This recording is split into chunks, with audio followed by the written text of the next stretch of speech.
Sa iba pang balita, formal namang tinapos ng Commission on Audit at ng Provincial Government of Isabela ang calendar year 2025 Financial at Compliance Audit sa isinagawang exit conference noong ika-6 ng Abril.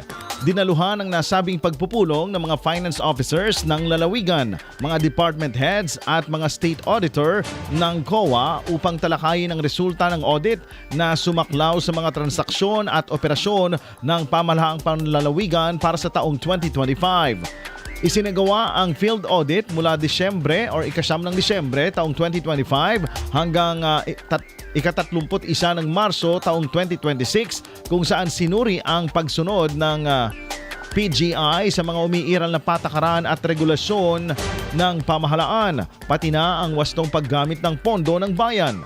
Inilahad ng COA ang mahalagang obserbasyon at ang rekomendasyon upang higit pang mapahusay ang financial management system ng lalawigan at mapalakas ang pagsunod nito sa mga umiiral na alituntunin.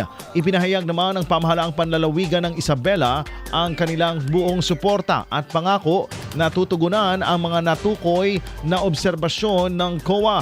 Ayon sa kanila, itinuturing nila ang audit bilang mahalagang instrumento upang mapabuti ang pagpamamahala at serbisyo publiko sa lalawigan.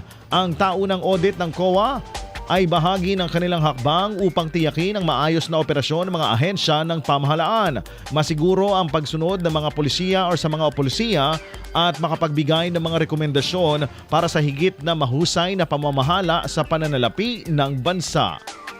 IFM News.